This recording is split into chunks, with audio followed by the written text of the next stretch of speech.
সদায় দুজন মানুহৰ পৰা আঁতৰত থাকিব লাগে। এজন হ'ল যিজনে আপোনাৰ দোষ উলিয়ায়, যিটো দোষ আপোনাৰ নায়েই, আৰু আনজন হ'ল যিজনে আপোনাৰ গুণ উলিয়ায়, যিটো গুণ আপোনাৰ নায়েই। আজি আপোনালোকক এটি সৰু কাহিনী ক'বলৈ ওলাইছো। কাহিনীটো এনেকুৱা ধৰণৰ, এখন ৰাজ্যত এজন ৰজা আছিল। ৰজাজনৰ কোনো সন্তান নাছিল আৰু ৰজাজনৰ বয়স লাহে লাহে বাঢ়ি আহিছিল। ৰজাজন বৰ চিন্তাত পৰিছিল, কিয়নো সেই ৰাজ্যখনৰ নেক্সট ৰজা কোন হ'ব। তেওঁ কোনো এনেকুৱা মানুহ বিচাৰি পোৱা নাছিল যিজনে এই ৰাজ্যখন তেওঁৰ পিছত ভালকৈ চলাব পাৰিব। সেইবাবে ৰজাই বহুত চিন্তা কৰি কৰি অৱশেষত ৰজাই এটা সিদ্ধান্ত ল'লে যে ৰাজ্যৰ যিজন যোগ্য তেওঁক ৰজা পতা হ'ব।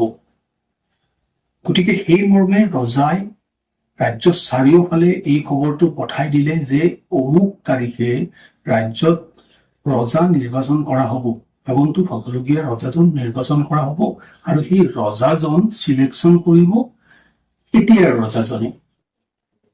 এই খবৰটো চাৰিওফালে বিয়পি পৰিল। বিয়পি পৰাৰ লগে লগে বহুত মানুহ ইচ্ছুক হৈ থাকিল যে মই ৰজা হ'ম, এনেকুৱা ধৰণৰ বহুত মানুহ ইচ্ছুক হৈ থাকিল। তাৰ মাজতে এখন গাঁৱত এজন খেতিয়কৰ, দুখীয়া খেতিয়কৰ এজন ল'ৰা আছিলে। সেই ল'ৰাজনেও ইচ্ছা প্ৰকাশ কৰিছিলে যে ময়ো ইণ্টাৰভিউ দিব যাম। তেওঁ ভাবিছিল যে এটলিষ্ট মই ৰজা হ'ব নোৱাৰিলেও মই ৰজাজনক লগ পাম, কাৰণ ৰজাজন বহুত ভাল আছিল।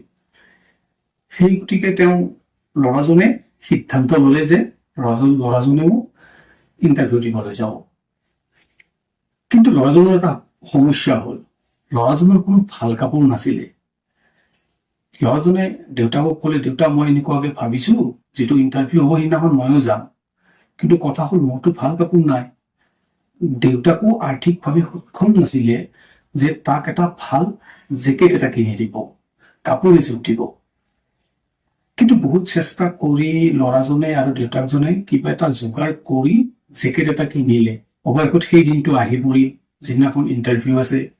আন মানুহৰ নিচিনা ল'ৰাজনো ওলাই গ'ল ইণ্টাৰভিউ দিবলৈ। গৈ থাকোতে ঠিক ৰজাৰ যিটো ৰাস্তাৰে ৰজাৰ ঘৰত যাব লাগে, কিছুদূৰ আগত এজন ল'ৰাজনে ভিখাৰী লগ পালে। ভিখাৰীজন ঠাণ্ডাত কঁপি আছিল। ভিখাৰীজনক দেখা পাই তাৰ বৰ বেয়া লাগিল, আৰু ভিখাৰীজনেও তাক মাতিলে যে মোক কিবা এটা সহায় কৰা। ল'ৰাজনে বিপাঙত পৰিল। ল'ৰাজনে ভাবিলে মোৰতো একো নাই দিবলৈ, আৰু এই জেকেটটোৱে আছে আৰু তেওঁ ঠাণ্ডাত আছে, গতিকে মই এই জেকেটটোৱে দি দিম। গতিকে ল'ৰাজনে বেছি একো চিন্তা নকৰে, যি হ'ল সেই মানুহজন এটলিষ্ট ঠাণ্ডাৰ পৰা এতিয়া উদ্ধাৰ হ'ব, গতিকে মই জেকেটটোৱে দি দিম। তেনেকে ভাবি ল'ৰাজনে জেকেটটো সেই মানুহজনক দি দিলে। তাৰপিছত লাহে লাহে ল'ৰাজন ৰাজমহললৈ আহিল, আৰু তাত বহুত মানুহ অপেক্ষা কৰি আছে ইণ্টাৰভিউ দিবলৈ। তাত গৈ ল'ৰাজনো বহিলে, কিন্তু তাত ৰজা নাছিলে। বহুত সময় পিছত ৰজা আহি পালে। ৰজা আহি পোৱাৰ লগে লগে ল'ৰাজন আচৰিত হৈ গ'ল, কিয়নো সেই ৰজাজনে সেইজন আছিল যিজনক তেওঁ ভিখাৰীৰ ৰূপত ৰাস্তাত লগ পাইছিল। ৰজাজনেও আহিয়ে প্ৰথমে সেই ল'ৰাজনকেই বিচাৰিলে।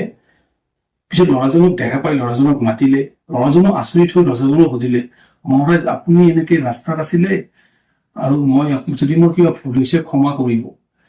তেতিয়া ৰজাজনে ক'লে, আচলতে কি জানা, মই সকলো মানুহক উদ্দেশ্যি ৰজাজনে এটা কথা ক'ব ধৰিলে যে মই ভিখাৰী ৰূপে এই ৰাস্তাত আছিলো, আজি ইয়াত ইমান মানুহ আহিছে, কোনেও মোক সহায় নকৰিলে।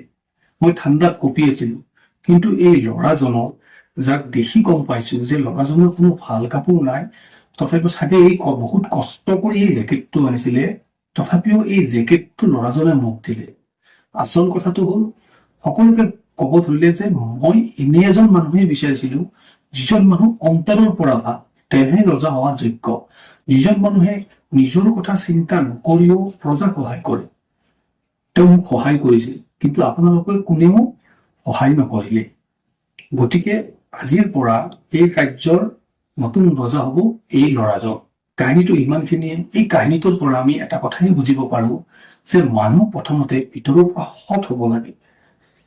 যেতিয়া মানুহ সৎ হ'ব, তেতিয়া তেওঁৰ কাৰ্যবোৰো সৎ হয়, আৰু সৎ কাৰ্য কৰা মানুহৰ হয়তো প্ৰথমতে ছাকচেছ নহ'ব পাৰে, কিন্তু পিছত তেওঁ ছাকচেছ হ'বই। ধন্যবাদ।